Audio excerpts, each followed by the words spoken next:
secara pribadi dan juga sebagai alumnus ya, sebagai alumni, saya juga menilai ada ketidakberesan, ya, ada kejanggalan, ya, ada ketidaktransparan, ya, ada ketidakjujuran.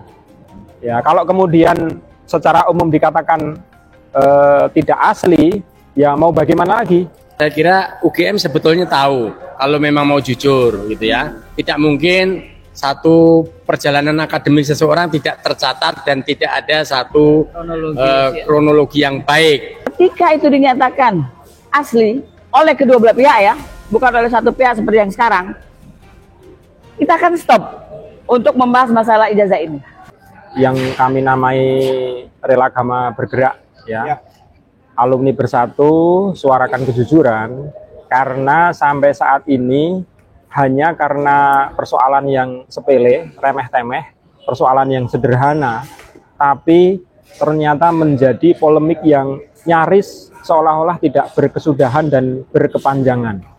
Ya, energi bangsa kita, Indonesia Raya tercinta ini, ya, terkuras, ya, teralihkan hanya ke persoalan yang remeh-temeh, hanya karena satu hal, ketidakjujuran. Sehingga kami dari gabungan teman-teman alumni Universitas Gadjah Mada yang kemudian menamakan Rela Agama, ya, kami mengajak kepada teman-teman di komunitas kami, ya, di grup WA, itu untuk mengadakan langkah nyata, tidak hanya sekedar diskusi di medsos, ya, di grup WA, tetapi bagaimana kita berkontribusi untuk menyelesaikan masalah ini. Karena sebetulnya masalah ini selesai di internal UGM, ya, tetapi faktanya, ya, sampai saat ini tidak menjadi selesai. Ini ada apa begitu? Makanya ini keprihatinan kami kepada situasi yang saat ini tengah terjadi. Kemudian Rela Agama muncul atau lahir, dibentuk tidak hanya sekedar karena latar belakang kasus yang sepele ini, Mas. Rela Agama jauh sejak sebelum kasus dugaan ijazah palsu Saudara Joko Widodo, jauh sebelum pemilu, itu sudah ada. Jadi memang kami mencoba tetap menjaga idealisme kami sebagai mahasiswa Universitas Gadjah Mada, meskipun statusnya sudah alumni. Yang jelas niat kami adalah ingin mengembalikan nama baik kampus kami tercinta Universitas Gadjah Mada, ya, menjaga marwah dan nama baik kampus kami. Karena sebagaimana yang sudah kami sampaikan tadi, UGM, Universitas Gadjah Mada, itu tidak hanya dimiliki oleh alumni, ya, tetapi sudah dimiliki oleh seluruh rakyat Indonesia dan juga bahkan dunia. Jadi kalau hanya soal yang sepele, remeh-temeh seperti ini, ya, UGM tidak bisa menyelesaikan masalah, ya, berdasarkan kaidah ilmiah, akal sehat, kejujuran, maka sama saja dengan mempertaruhkan harga diri bangsa Indonesia. Demikian, Mas.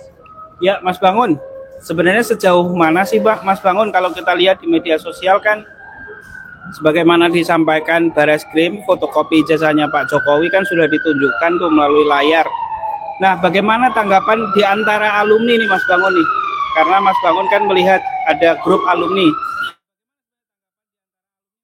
Naik kasus ini, Mas Bangun. Ya, perkembangan dugaan ijazah Saudara Jokowi palsu, ya, sebagaimana yang juga teman-teman dan seluruh, ya, dunia juga sudah mengetahui.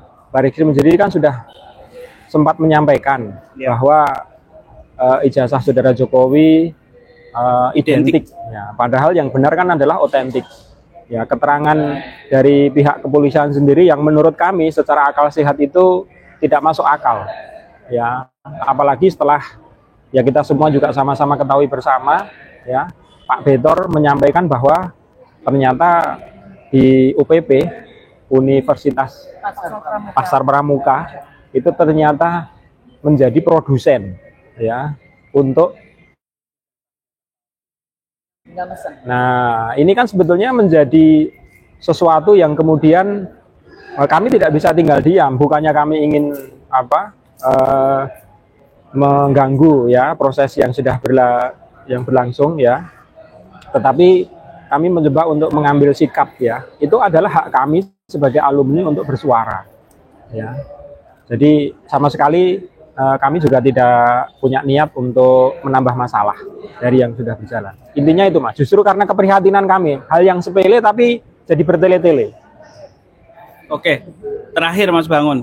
Kalau secara kasat mata Mas Bangun secara pribadi melihat ijazah Pak Jokowi yang sudah ditunjukkan oleh Bareskrim itu kira-kira Mas Bangun menilainya seperti apa Mas ini terakhir? Pertanyaan jenengan secara pribadi ya, otomatis saya harus mengatakan mewakili ya, agama. Secara pribadi dan juga sebagai alumnus ya, sebagai alumni, saya juga menilai ada ketidakberesan, ya, ada kejanggalan, ya, ada ketidaktransparan, ya, ada ketidakjujuran. Ya, kalau kemudian secara umum dikatakan tidak asli, ya mau bagaimana lagi? Memang faktanya begitu, memang datanya begitu, karena lagi-lagi ya kami ingin mengajak kepada siapapun khususnya alumni Universitas Gadjah Mada untuk menjaga nalar berpikir ya, ilmiah ya, jangan sampai kasus sepele ini terjadi atau menimbulkan yang namanya penindasan akademik ya. Ini penting untuk kemudian menjadi pembelajaran. Di akademik juga ada namanya kode etik akademik ya, tidak hanya teman-teman pers. Ya, kalau teman-teman pers ada kode etik jurnalistik ya, kita mestinya juga harus itu. Ya, kalaupun kemudian dari kasus ini nanti selesai ya dengan tuntas, adil dan mencerdaskan untuk semua, bisa jadi nanti akan lahir itu undang-undang ya kode etik akademik. Nah, ya siapa tahu. Oke, terima kasih Mas Bangun atas yang pertama. Saya beralih ke Pak Pak Nurmadi. Pak Nurmadi saya lihat tadi juga sebagai alumni UGM yang tadi cukup keras ya menyampaikan orasi di depan tadi ya. Kalau Bapak sendiri melihat kasus ini sejauh mana Pak? Maksudnya dari kacamata sebagai alumni Pak? Ya, ini saya melihatnya Pak Jokowi ini yang membawa permasalahan ini jadi berlarut-larut, yang sebetulnya bisa diselesaikan dengan mudah dan sederhana. Jadi yang diperlukan adalah keterbukaan dan kejujuran untuk mengklarifikasi, menjelaskan apa yang menjadi pertanyaan orang-orang itu. Ya, apalagi kemudian dengan ditemukan berbagai kejanggalan. Nah, kejanggalan-kejanggalan itu kalau memang benar bahwa itu palsu, ya akui saja ijazahnya palsu dari pasar pramuka. Tapi kalau memang dia yakin benar, nah jelaskan, tunjukkan, nggak usah dipanggil ke rumah, difoto aja nggak boleh ijazahnya, kan aneh gitu ya. Nah, masa ijazah yang beredar, ijazah itu ternyata foto orangnya berbeda, pakai kacamata, terus kemudian foto-foto lain giginya juga berbeda. Nah, ini kan aneh. Nah, kemudian juga pengakuan terkait dengan pembimbing, ternyata pembimbingnya tidak mengakui sebagai pembimbing skripsinya. Dan juga temuan-temuan yang lain ternyata dari votasi, dari ya banyak temuan ya, intinya kalau disebutkan jadi menimbulkan kejanggalan, kecurigaan yang mengarah kepada dugaan ijazah itu palsu gitu. Oke. Mohon maaf Bapak sendiri alumni UGM tahun berapa Pak? Ya, saya S2-nya di UGM Magister Akuntansi. Masuk 98 tahun, lulus tahun 2000. Ya. Kalau secara kasat mata gimana Pak ijazahnya Pak Jokowi? Ya, saya belum melihat langsung dan belum memegang apalagi ya, karena yang justru saya lebih aneh lagi, pembelaan itu melalui pengacara, melalui preman, melalui orang-orang lain, dan juga terakhir melalui iklan. Di Solo Pos kemarin di halaman 10 dia mengiklankan oleh kelompok relawannya, dikatakan itu asli. Loh, relawannya aja belum tentu pernah lihat, terus kemudian juga melalui iklan. Ini kan aneh sekali. Pengakuan satu keaslian dokumen lewat iklan berbayar. Nah, ini kan aneh ya. Oke. Terakhir Pak, sebagai alumni UGM S2 kan akhirnya orang merujuk kepada UGM yang saat ini kita sedang podcast ini. Nah, apa yang ingin Bapak sampaikan kepada UGM agar kasus ini cepat selesai, Pak? Ya, saya kira UGM sebetulnya tahu kalau memang mau jujur gitu ya. Tidak mungkin satu perjalanan akademik seseorang tidak tercatat dan tidak ada satu kronologi yang baik. Ya, jadi saya tidak ingin UGM ini terseret-seret dengan satu masalah yang kemudian ada unsur-unsur yang terkait dengan manipulasi, walaupun itu seorang pejabat tinggi yang mungkin sempat dikagumi, sempat dibanggakan. Kalau memang toh tadinya ada kekeliruan dan memang ternyata bahwa itu ada unsur-unsur ketidaksesuaian, ya, sejarah harus diluruskan, ya. Apalagi kalau satu jabatan presiden itu adalah petinggi negara dan ini dokumennya adalah dokumen negara. Jangan sampai kemudian sejarah kita terpalsukan atau dimanipulasi. Itu aja. Jadi jujur dijelaskan oleh Pak Jokowi, oleh UGM, akui apa adanya. Itu. Terima kasih. Oke, baik. Terima kasih, Pak. Kita beralih ke Bu Mary Samiri. Orang yang ada di mana-mana, di Jakarta ada, di Jogja ada. Mana-mana. Bu Mary, apa motivasinya ini? Bu Mary bersama kawan-kawan KNP RI ya, yang di Jakarta kemarin kita lihat ada di Polda, sebelumnya ada kita lihat ada di Pasar Pojok Pramuka, hari ini kita lihat ada di UGM. Ini kayak Kage Bunshin no Jutsu, di mana-mana ada nih. Ya. Apa motivasinya Mary sampai sejauh itu, dan benar nggak sih ada pembayaran oligarki di belakang Bu Mary? Silakan. Oh, itu fitnah banget sih ya, gosipnya ya. Apa nggak tahu kalau Iya. Loh, kalau kita dikasih duit, ngapain saya ngerjain ini? Mending saya bisnis, betul Pak? Ya, betul. Jadi yang memotivasi saya adalah ini, mama yang di belakang ini loh. Ah, ini yang selalu menguatkan kita. Jadi emak-emak ini, mereka merasa mereka punya anak, mereka punya cucu. Ini berapa kali kami sampaikan. Ketika kami punya anak, punya cucu, apa yang kami tanamkan ke mereka adalah kejujuran, betul. Kemudian biasa kan, jangan bohong, ya kan. Kemudian apa ya bahasanya ya?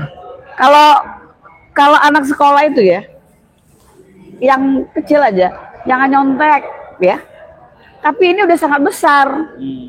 Pemalsuan dokumen negara, betul ya? Jatuhnya itu negara. Nah, kami tidak mau, ya, seperti kami kemarin juga bicara ketika di Rakyat Bersuara, kami tidak mau 50 tahun ke depan anak cucu kita membuka buku sejarah, ada satu halaman menyatakan bahwa satu presiden Indonesia memiliki ijazah yang palsu, gitu loh. Kan ini adalah suatu ya momen buruk lah, presiden buruk untuk Indonesia. Kecelakaan sejarah, nokta merah, kalau bahasa film, nokta merah, ya. Tugas kita adalah membantu meluruskan.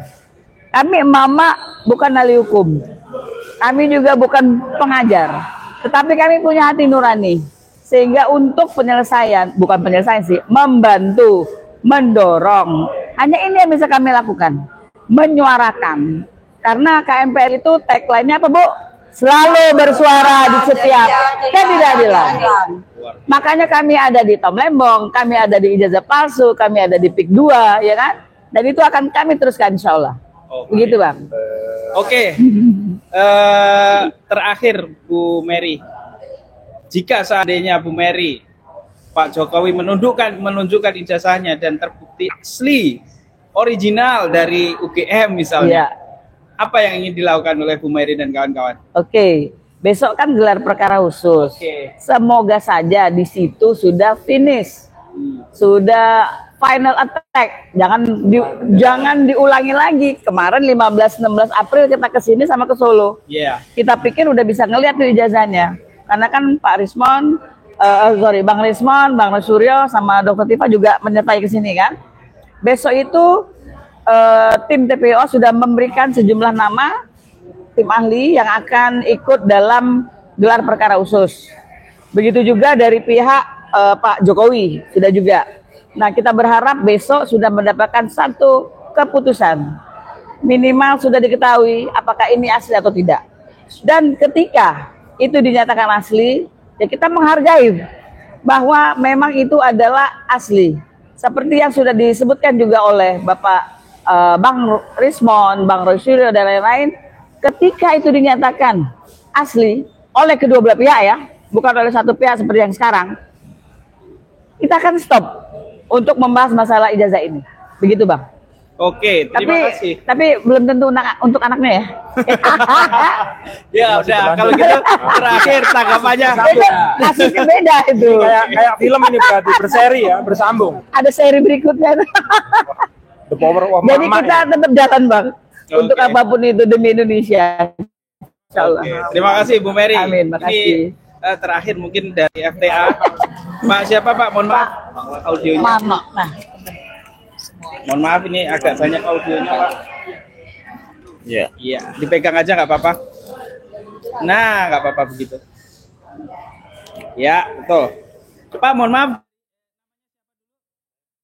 Bang Warno ya. Pak. Bang Warno. Oh, Bang Warno. Ya. Kalau FTA kan kita lihat dia concern kepada banyak hal, diantaranya adalah soal PKI ya. Ya. Dan itu sudah beberapa kali diulang oleh Jenderal Gatot Nurmantio soal itu. Nah, berkaitan dengan polemik ijazah palsu ini ada kaitannya nggak Pak dengan itu Pak? Baik, Assalamualaikum warahmatullahi wabarakatuh. Selamat siang saudara-saudaraku yang ada di Sampeng. Alhamdulillah pertemuan di Jogja ini mudah-mudahan ini menjadi sebuah barometer untuk Indonesia khususnya.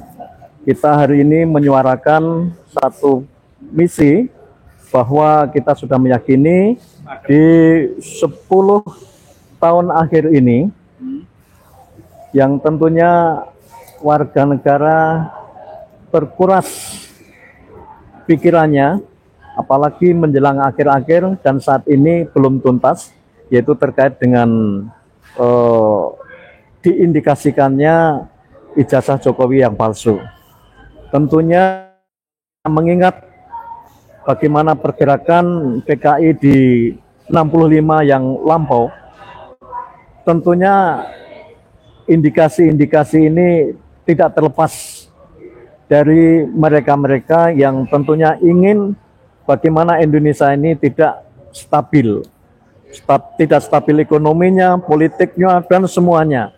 Artinya dengan diindikasikan ijazah Jokowi ini betul-betul bangsa ini berfokus dari Yogyakarta ini, ya FTA yang kebetulan kami insya Allah mewakili dari Yogyakarta ini, sudah sering kali mengangkat tema-tema yang seperti disampaikan tadi, bahwa apa, kita itu ingin di negara yang makmur, negeri yang kondisinya luar biasa, gemah ripah loh Cinawi dalam bahasa Jawanya, tetapi kenapa kondisi-kondisi sekarang ini kita bisa meyakini betul dari ucapan dan tindakan perilaku para pejabat-pejabat ini, maka saya siang ini membuat sebuah kaos.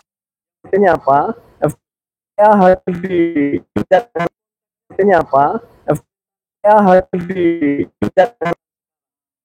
saya ini hanya menjembatani bagaimana Indonesia ini sesungguhnya bisa aman seperti sebelum-sebelumnya. Terima kasih. Baik, terima kasih Pak. Terima kasih Bapak-bapak dan Ibu-ibu sekalian telah menyempatkan waktu wawancara eksklusif setelah deklarasi hari ini. Terima kasih teman-teman yang sudah menonton. Wassalamualaikum warahmatullahi wabarakatuh. Waalaikumsalam warahmatullahi Mantap. Merdeka. Siap.